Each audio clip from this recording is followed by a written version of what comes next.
I never thought I'd be the one to draw the line in the sand with my own brother. At 62, after a lifetime of being the fixer, the peacemaker, the one who smoothed every family wrinkle, it felt like betraying my own blood. But that rainy Tuesday in October, when Marcus showed up at my doorstep with his beat-up truck idling in the driveway, trailer hitched behind it, loaded with furniture and boxes, I knew the cycle had to break. No call, no text, no, "Hey, Elias, mind if I crash for a bit?" Just him, grinning like we were kids again, assuming my 2-bedroom ranch house on the edge of town was still the family fallback plan. "Elias, bro, you won't believe the hell I've been through," he said, clapping me on the back before I could even get the screen door open all the way. Rain dripped from his jacket onto my welcome mat, the one I'd bought last spring after finally clearing out the garage to make space for my woodworking projects. Wife's had it with me after that last business venture went south, kicked me out, changed the locks, figured I'd hole up here till I get back on my feet, got the guest room all picked out in my head. Remember how we used to bunk there as teens? I stood there, thermos of coffee still in hand from my morning ritual on the back porch, watching the steam curl up into the damp air. Marcus was 65, 5 years my senior, but you'd never know it from the way he barreled through life like a freight train derailed. Jobs lost, marriages crumbled, this was wife number 3, debts piled like autumn leaves. And every time, it was my door he knocked on. Not Mom and Dad's old place, sold off years ago. Not his grown kids' apartments across the state. Mine. Because I was the steady one, the retired mechanic who'd socked away enough to buy this place outright at 50, after 35 years turning wrenches in a shop that paid just enough to keep the lights on. The one who'd bailed him out of jail in 98, co-signed that loan in 05, let him borrow the truck last summer without a peep when it came back with a dented fender and half a tank. But this wasn't a quick couch surf or a weekend pity party. The trailer out front screamed permanence, a queen bed frame poking out under the tarp, his ancient recliner strapped down like an overstuffed throne. My gut twisted, not with anger, but with that old familiar ache, the one that whispered, "You're the big brother. You fix it. Family sticks." "Come on in, Mark," I said, stepping aside because that's what I did. He lumbered past, tracking mud across the hardwood I'd sanded myself 2 summers back, dreaming of quiet evenings carving birdhouses for the county fair. He dropped a duffel by the couch, unzipped it like he owned the joint, and pulled out a 6-pack. "Crack one with me, for old times?" I set my thermos down on the side table, the one I'd built from oak scraps, engraved with a simple E for Elias, and crossed my arms. The rain pattered against the windows like impatient fingers. "Mark, hold up. What's the plan here? How long we talking?" He popped a beer, took a long swig, and waved it off with that trademark grin, the one that had charmed lenders and landlords out of consequences for decades. "A month tops, maybe 6 weeks. I'll crash in the guest room, keep out of your hair. Hell, I can even help around the place, fix that leaky faucet you've been griping about. Remember 92, when I helped you rebuild the engine on that old Chevy? We're a team, Eli, always have been." There it was, the casual rewrite of history where his help erased the times I'd covered his bar tabs, wired money for his emergencies, or driven 3 hours at midnight to tow him home after a bender. The guest room? It wasn't empty because I wanted company. It was my sanctuary now, a space I'd turned into a workshop extension, shelves lined with half-finished projects, the air still smelling of varnish and possibility. After Linda passed 5 years ago, breast cancer, quick and cruel, I'd finally claimed that room for me.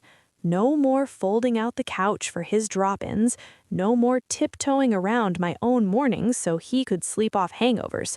I'd learned to savor the silence, the rhythm of saw and chisel, the way sunlight slanted through the blinds at 7 a.m. without apology. I didn't sit, didn't take the beer, just leaned against the doorframe, feeling the cool draft sneak in. Mark, you didn't call, didn't ask, you just showed up. His grin faltered, just a flicker before the defensiveness kicked in, the squint of eyes, the jut of jaw. What, now I need an invitation? From my own brother? Come on, Eli. Dad's gone, Mom's in that home upstate. You're all I got.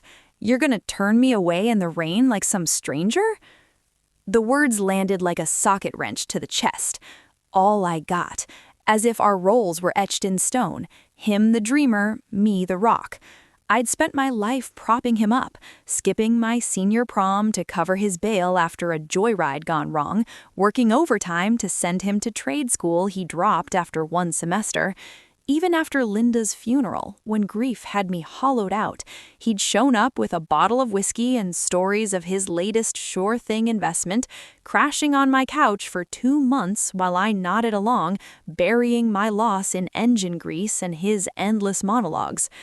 But standing there, watching him sprawl on my couch like it was his birthright, something shifted.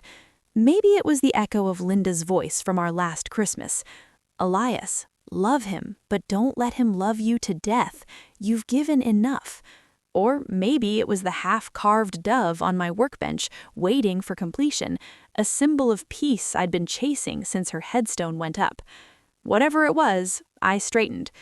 Yeah, Mark, I am turning you away. Not because I don't love you, because this isn't your landing pad anymore. He barked a laugh, sharp and disbelieving, setting the beer down with a thud that sloshed foam onto the coaster I'd whittled from walnut. You're shitting me.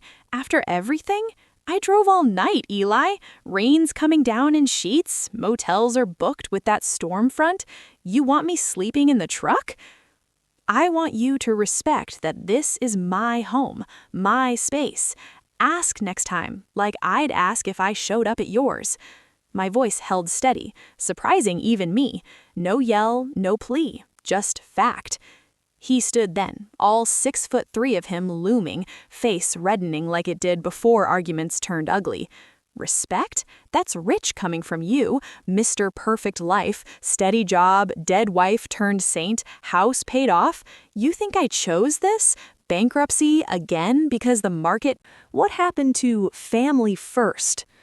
Family first. The mantra we'd grown up on, drilled into us by a father who worked factory lines till his hands knotted, and a mother who mended socks by lamplight, always saying yes to aunts, uncles, cousins in crisis.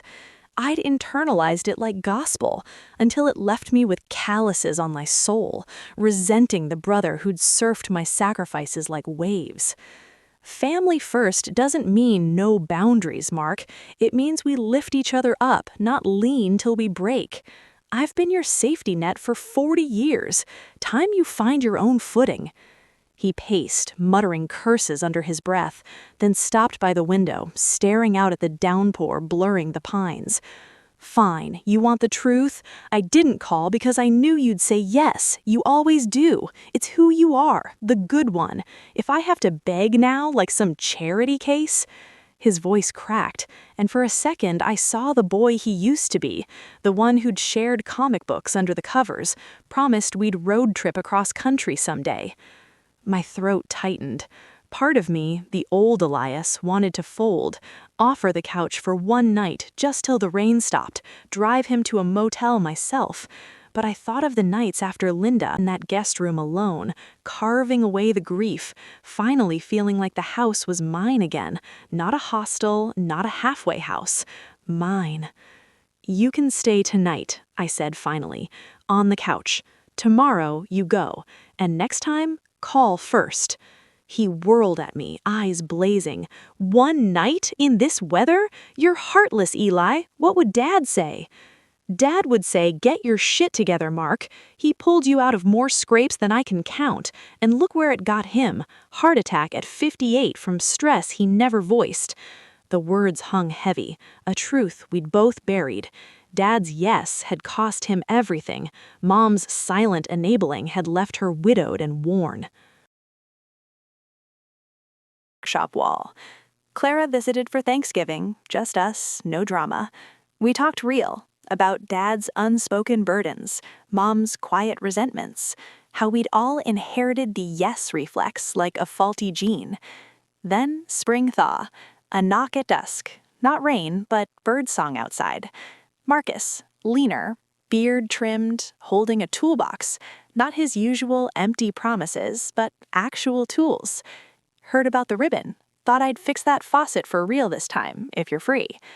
I stepped aside, not assuming, just offering. Doors open, but only if you stay for dinner after. He grinned, not the old charm, but something earned.